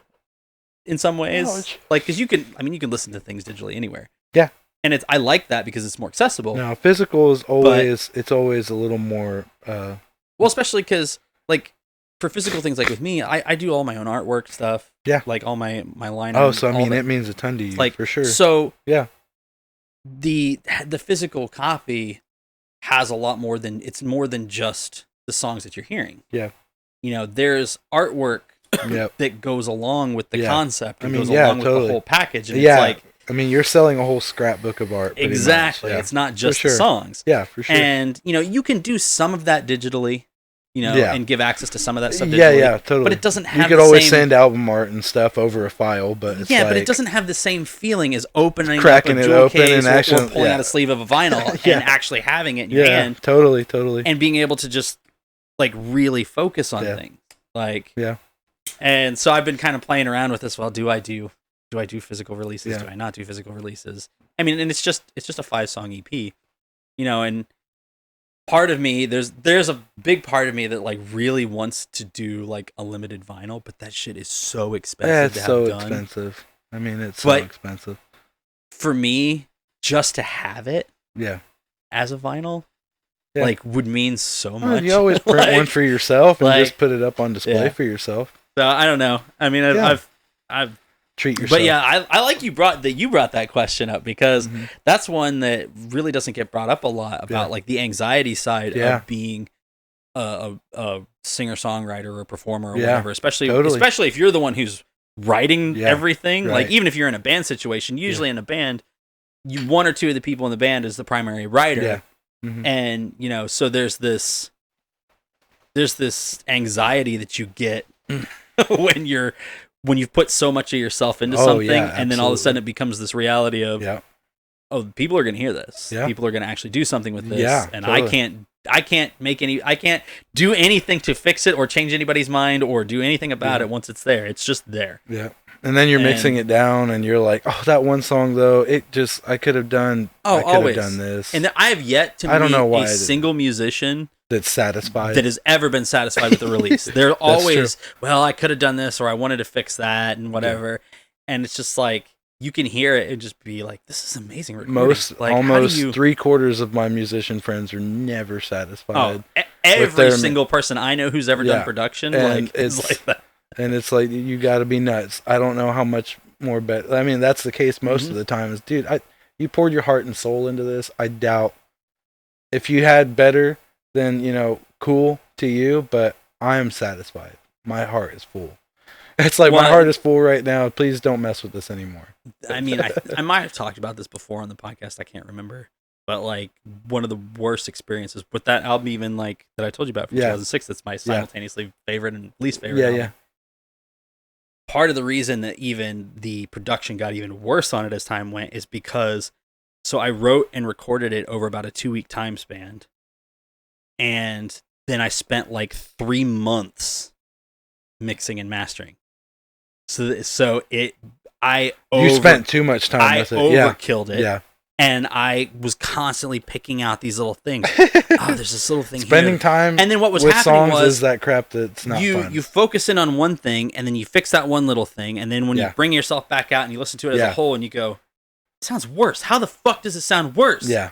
And it was I was constantly doing that. People that work professionally in engineering and production, you know what? Major props to you for spending so much time. It is a lot of time listening to something. 'Cause I couldn't do it. And I just couldn't. Fatigue, like ear fatigue, happens all the time. Where I mean, it's a legit job. People look at that. It's like some people that are like in music. They're like, "Oh, it's just twisting some knobs." Like, what could be so hard about that? It's way more than that. Like, dude, we're talking about like up at 3 a.m, like smoking weed to just keep your shit together. And finishing this damn, you don't just open your window and jump out of the third story.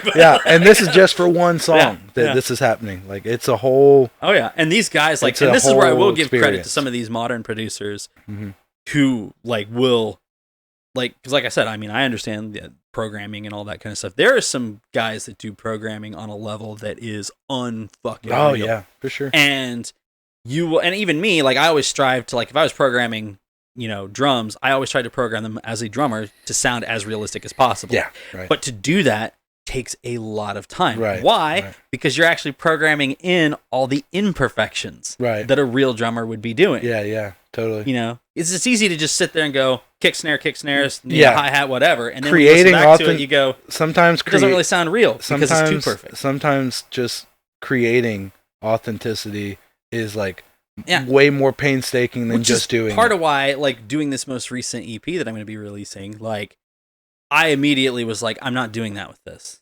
Yeah. I'm not programming shit. I'm not gonna. I have a studio not gonna space wig now that out I can about this. use Yeah. to actually physically Yeah. play Yeah. drums.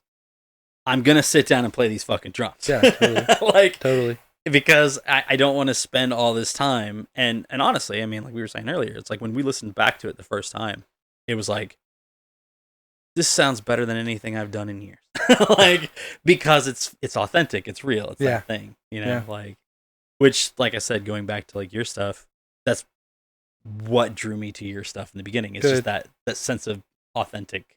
I mean, like when I listened to that single, it surprised me because you did such a beautiful job, you guys, with the production and everything, of starting it out, and it's kind of misleading at first, because at first it's like, okay, and then as you start to build in the other things and the song starts to grow and Yeah. there's more layers to start coming Yeah. in, and you go, oh, I wasn't expecting that. Like, Yeah. that's worth me, you know. Is, of course, most of my experience with you has been just as you in an acoustic setting. Yeah.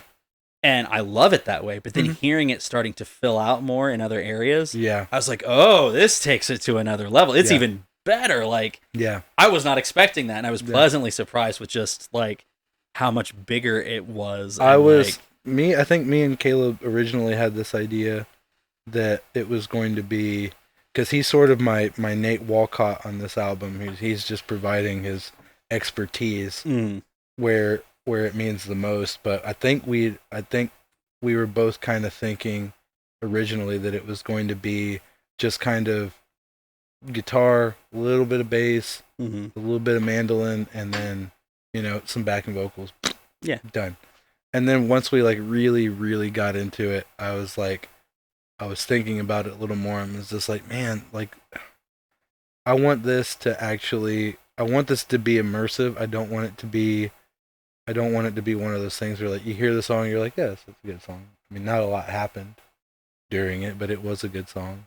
And like, I wouldn't want to put someone through that. I think we both started clicking with that really quick. Like, very quickly, I was like, I think keys came first. I was like, he was just like, you really want to do keys? And I was like, yeah, let's go for it. And we just turned the controller on, and I just dove straight into it.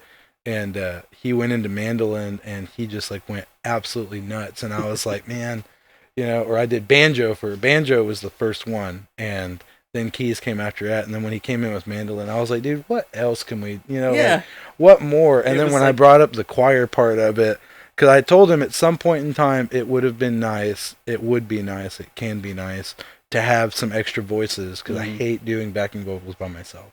It's my least favorite. I understand that feeling. Least favorite thing in the world to do. You're hearing yourself, even if myself like even that, if other people don't really care and notice, Yeah. like, you notice it. And it could it's sound like, great. It could absolutely sound great, but just knowing that it's just me in like 2 or 3 different octaves, some weirds me people, out. like, you know, Freddie Mercury could get away with doing it. Yeah, and it'd because be he amazing. can literally sound like anything he wanted to. Yeah, for but sure. you know, for the rest sure. of us, it's like, ugh.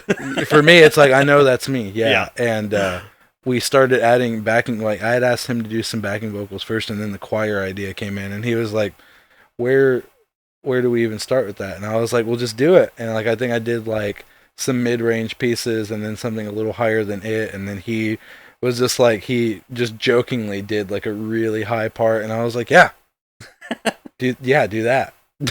And he was like, okay, we're just gonna go for it. I was like, yeah, we're just going for it, dude. Listening to the finalized product, And the is just finalized like, product was so much more fun. Yeah, like, it was and so much more. I'm like, wow. Like, for me, listening through it, like the first time I listened through it, I was listening through and I was like, oh yeah. And like I said, as it kept building, I'm just like, oh. And then by the time it really gets into it, I'm just like, oh wow. Like, this has transcended even what I thought it was going to be, and as good as I thought it was going to be. I'm happy that it actually projected that. That's great. It's a great My signal. most favorite part, and if you get a second, I highly suggest this. It's my favorite part. If you ever get a chance, listen to it with headphones on. And I think I told him I wanted it to fade out, because I hate like a brief endings on songs. And I think we just played instruments very I don't even know how to put it. We just played sensually Yeah. through the fade out. And if you listen to it with headphones, you can hear every bit of it. And it's so, and like Caleb and me talked about it, he was like, man, it's like the instruments are just like, they're just like whispering to each other. And you can totally hear it. Like the banjo is just playing like something goofy, and the mandolins are just kind of tinkling around and stuff. And like, I was like thinking to myself, like, this is what's going to be important throughout this. I want this to be dynamic in the sense like that vocally, lyrically, and then like sonically, it's all inviting and has these different aspects of like, oh, I really like this part. Like I want it to be enjoyable on any front if possible. Well, it was definitely for me. It was definitely enjoyable. Much like having you come in here and doing your set and everything. Like I'm so glad that we were able to work this out and get you in here. Like, yeah, me too. I mean, I was so worried that it could have just not happened this month because I was so. Ready this for whole it. year. I mean, as everybody knows, it's been a nightmare for sure. And especially for us doing this podcast, like you guys are very brave trying to continue it through here. Honestly, we're stubborn. I'm stubborn because it's like, we stopped our last season. We stopped short. Yeah, we were gonna continue on, because we do things kind of like television seasons. We take some breaks off and whatever, which gives us more time to make some more content and also just take a break from some of this. Yeah. Because last year when we started this, we bit off way more than we could chew, and like, because it was just two of us, it was myself and Tyler, and then Benny came in. You came in probably 2 or 3 episodes in. Guys, they've been on the brink of a fight this whole time. It's about time they did. You need a microphone, like you. Yeah, I mean, I'm standing right now. Fuck all of you guys. But I've been around from the beginning. I remember I was around from the very beginning. But I missed a couple because of obviously me being in Controvert and playing shows. I couldn't always be here. Yeah. So then... If you can't hear Ben, he's saying right now, I'm tired of being in your shadow, and I'm sick of you stomping around telling me what to do. Yes. And actually you're far from the truth. He's saying now that you're a lot like Hitler.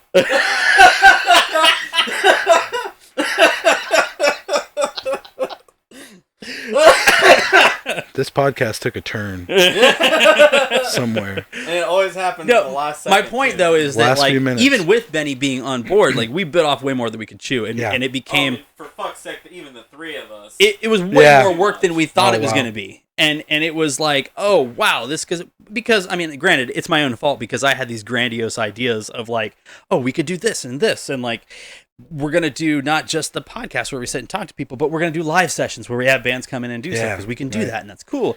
But then the logistical side of it, I never really thought of like just how much work that was going to be. It just slapped you in the face. And it was like, oh yeah, we'll just put up some cameras and whatever, and we'll record it. But then it's like, oh, there's all this other stuff that goes into that. Yeah. Do we have a system where we're just live recording things, or do we record multiple things at one time and then edit it in post? Yeah. And then are we doing that as well as the audio? Like, and it just started becoming this bigger and bigger thing, and it was like, And by the end of last year, like, by the time we came to, like, what would have been our holiday break over, Christmas and New Year's, it had reached an apex of just stress. God. Because, and not to mention that we had things going on in our personal lives, too. Yeah, right. Like, and jobs, all the while, and all this stuff outside of doing this. And it was just like, it all came to a head around when we took our break, and we're just like, we need to stop, and we need to redo this. We need to figure out what we want to do. Plus, we wanted to redo our studio and make it a little more professional and things. But it was like, because of that, though, this whole year, we didn't finish out our first season, so it's really only half a season, the first season. Yeah.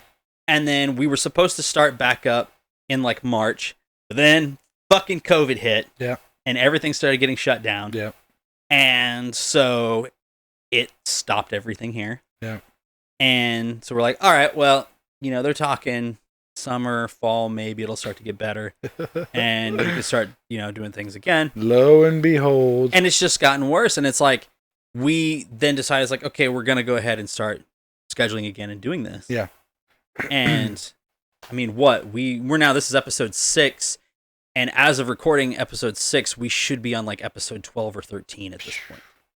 Because half of the people in bands that were supposed to be here have backed out or rescheduled Yeah. or whatever, just because of, and not all of it for bad reasons or anything. Like sometimes it was just logistical things, like because of COVID, we're not working as much, so we don't have the money to afford to be able to gas to drive all the way down here to the studio to do it. Yeah, totally. Completely understand. Like, yeah, absolutely. you know, but it's like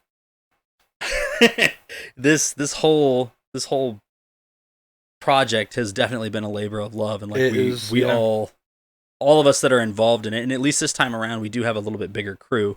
Yeah. I mean, let's put it this way: if everyone involved in this project was not in it for the right reasons, it wouldn't work. No, and we've teetered, especially this year. We've teetered on the edge of like, do we still keep doing this? Yeah, or right.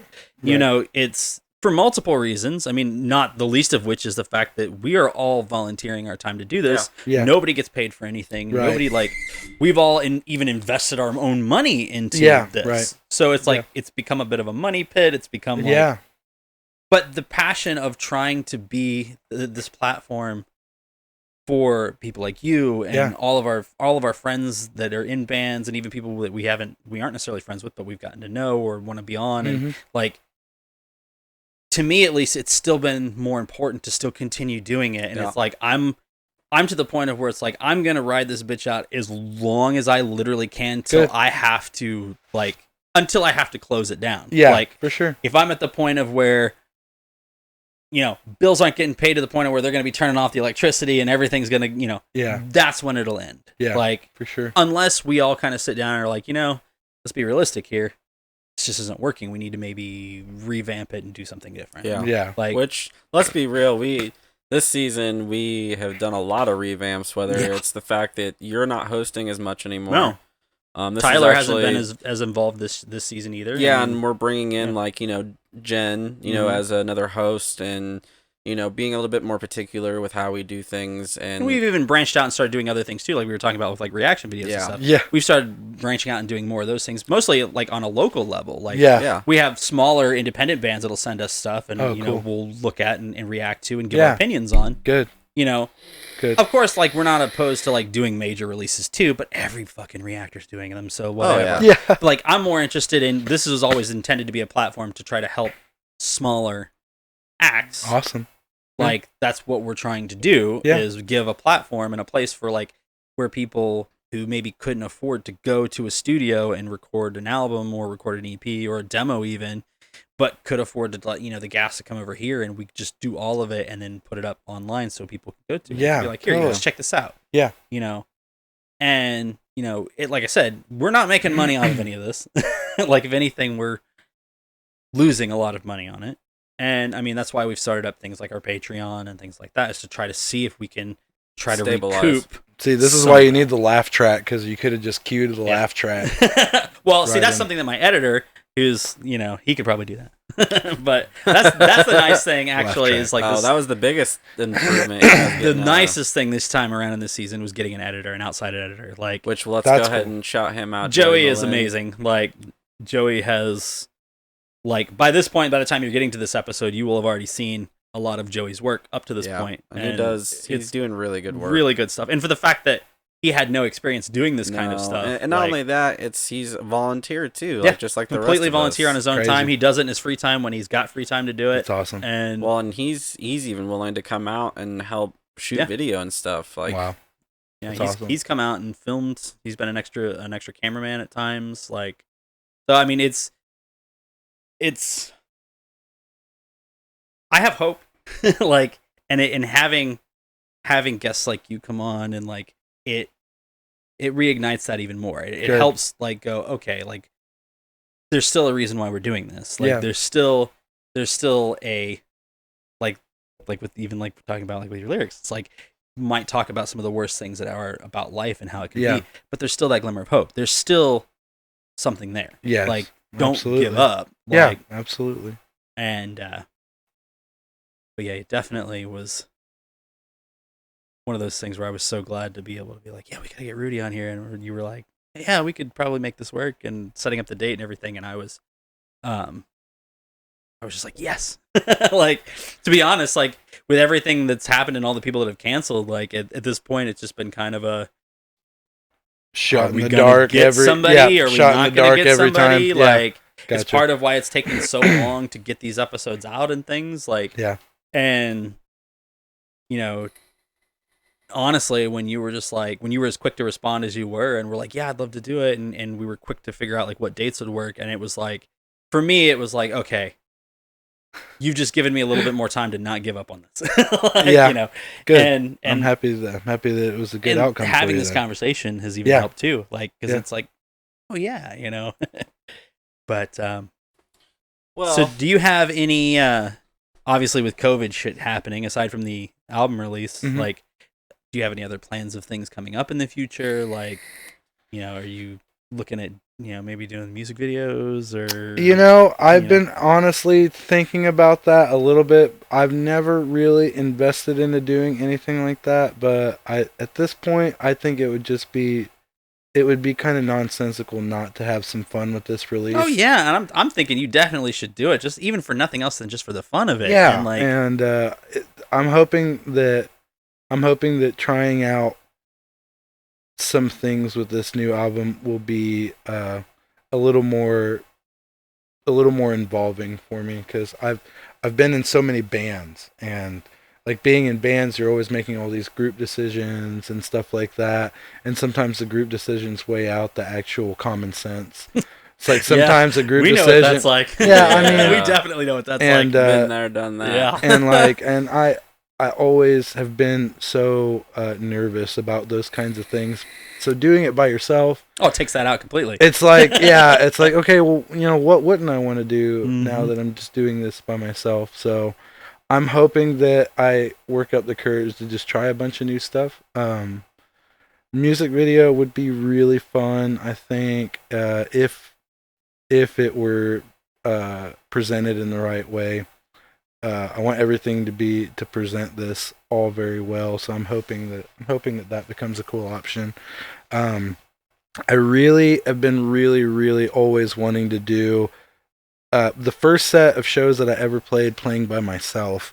I did along Bloomington and Indianapolis, and they were very tight knit and very intimate.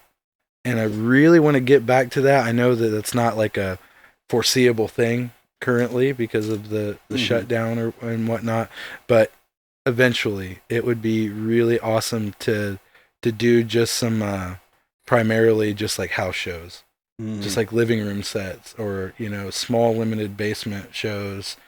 And I think that would be best for what I'm trying to push. And I'm also hoping to weasel my way into playing shows in the summer. You know, I am honestly kind of like one of those persons that sucks at playing shows.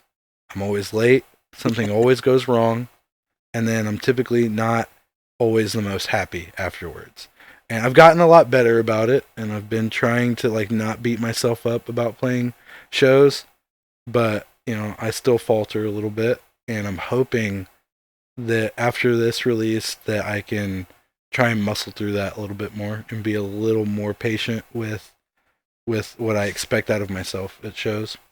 So yeah, I've got some ideas for this. That's gonna be cool. I can't wait to see what happens with it. Well, honestly, like, to wrap things up, where can people find your music and all of that jazz? So Heaven on Earth, my first single from this release, is streaming currently on Spotify, on Amazon, on iTunes, and on Bandcamp, and it's all pretty easy to get to. I mean, most of them you can just punch in Rudy Valdez, and it'll probably be one of the weird ones that'll pop up. There'll be some now, as far as your Brazilian metal band called Rudy Valdez in there somewhere or something like that. Put that on our now, list. as far as like your socials and such, do you just run everything through your private pages, or do you have like anything established for your music stuff? I have not looked into anything like that yet. I'm gonna keep it all very very minimalist. I just don't have the patience to run like a website, so I don't know that there's gonna be a foreseeable like rudyvaldez.net with like merch, and he's got like a. So basically, you're just gonna run everything through your private stuff. Okay. Yeah, pretty much. You can. I'm always up for interesting questions and stuff. If you want to email Rudy Valdez music@gmail.com. Hey, see, that's Music I'm just video ideas. trying to help get you out there a little bit music more. video ideas. There you go. Music video ideas. Let's When go you can, for it. people can get if they want to. They can always contact us too. And Yeah, we in the can- comments, yeah. guys. Get in the Yeah, comments. I like Shoot to it make through, sure like- that everyone's aware of where they can find you at. 'Cause- Yeah. Oh, for sure. definitely. Like, because that was For like sure. I said, the whole purpose of this is to give a platform to Yeah. people to Yeah. be able to get their stuff out there more. So, Absolutely. Well, I appreciate we it. were very happy to have you out finally. And, definitely, Man, it was a yeah. pleasure. That's been super nice. Just yes, chit-chatting. a Love super it. pleasure. it was a great set. It's a good conversation. Thank you. People will like yeah, it. you guys are wonderful. Oh, thank. Hitler and Goebbels. Well, on that note, thank you guys for watching the Band Shop podcast. And Yeah, you guys have a we'll good night. see you with the next one, whenever that is. Dun Be. dun Yeah. dun. To be continued. Question mark? Later, Have a good night. guys. Later.